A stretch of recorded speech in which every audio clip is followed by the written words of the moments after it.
Alright, so I'm going to be doing another comic review, or rather, I'm going to be doing a manga review from a book sent to me by my friend Chris. Thank you as always, brother. And I kind of speed read through this because I got this like yesterday and it was kind of short and I kind of blew right through it. That is Ultraman. Along Came a Spider-Man. This is the other Marvel Ultraman crossover. This was the manga one. I did a review of the Ultraman Avengers crossover.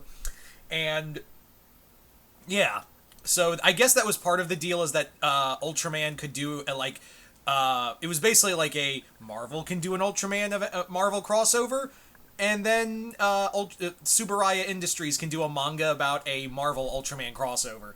And rather than the entire Marvel an entire cast of characters, they instead went with just one Spider-Man.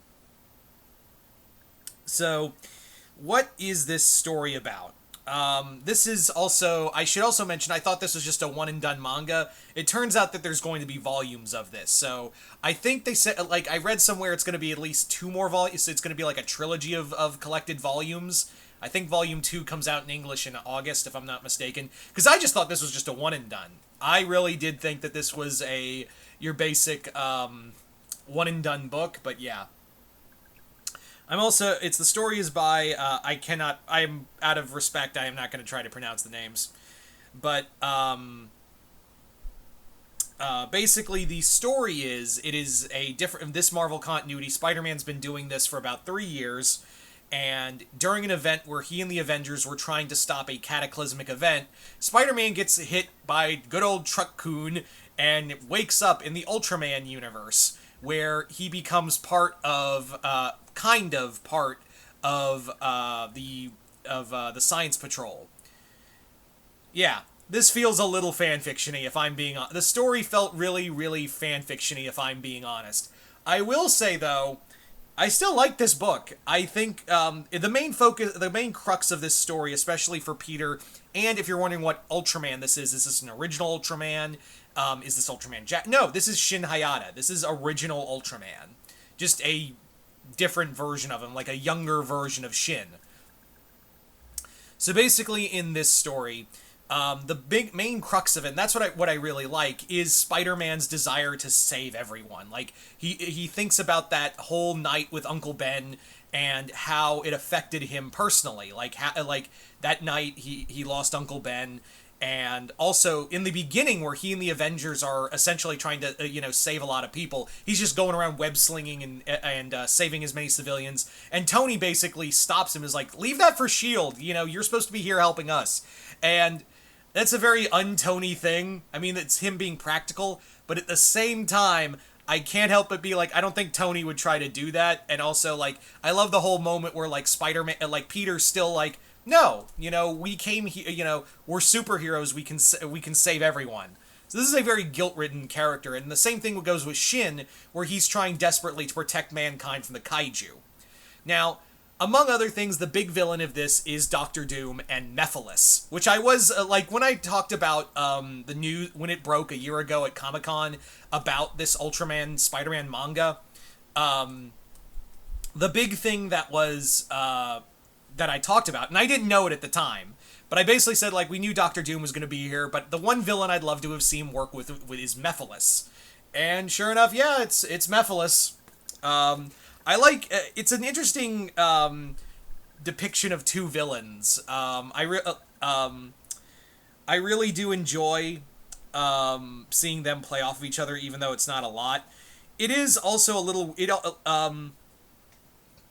it's also a lot of fun to see, these two, Shin and Peter, play off of each other. It's like talking about power and responsibility. Like, a lot of the things I kind of wanted from the Ultraman Avengers crossover. It's kind of funny how it all plays out, where, in this manga, we get more of a grounded story. And yeah, the story's not, complete right now, but this feels like what I wanted from this. Now, are we going to get Ultraman, an Ultra Spider-Man like my good friend Matt Denian wanted?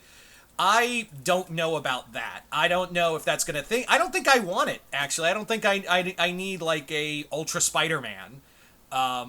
I don't think every crossover needs to do the thing you like. A lot of the early Marvel DC crossovers didn't do a thing where they mix the two characters outside of Amalgam. So yeah, I don't feel like I need Spider-Man to turn into an Ultra Spider.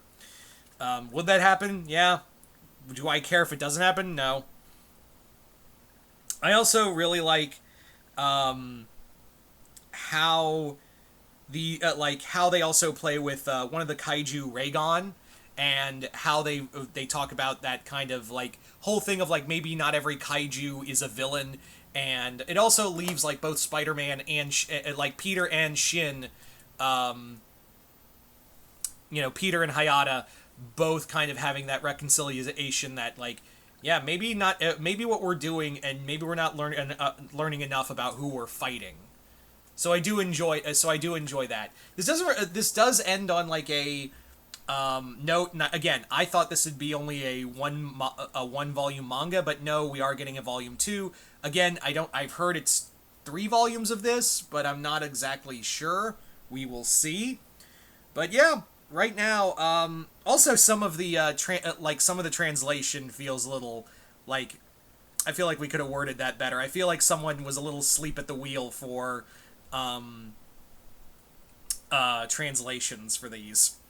But yeah, I think I depending on how this ends, I think I might like this series more than the the Ultraman Avengers crossover. That's kind of the level of work I'm enjoying with this. The artwork. Oh yeah, let's talk about I didn't talk about the artwork. It's really solid. The artwork comes from Tomo Hirokawa. I hope I'm saying that name right. And while everyone does have that kind of anime kind of manga kids first drawn manga face, I couldn't help but think of it. But it's scenes like this in the manga that made me go, damn, absolutely awesome. So we will see how this plays out. But yeah, I'm liking it so far. So if you were kind of jaded by the Ultraman Avengers crossover, go check out Ultraman Along Came a Spider-Man. It gives you the two characters that you wanted to see interact more, and it gives you more action. I also really enjoy the themes of it, of how they deal with power and responsibility. So yeah, absolutely. But anyway, other than that, hope you all enjoyed this. Chris, thank you once again for this book, as well as others. And other than that, I'm Mr. Multiverse. I'll see you next time in the Multiverse.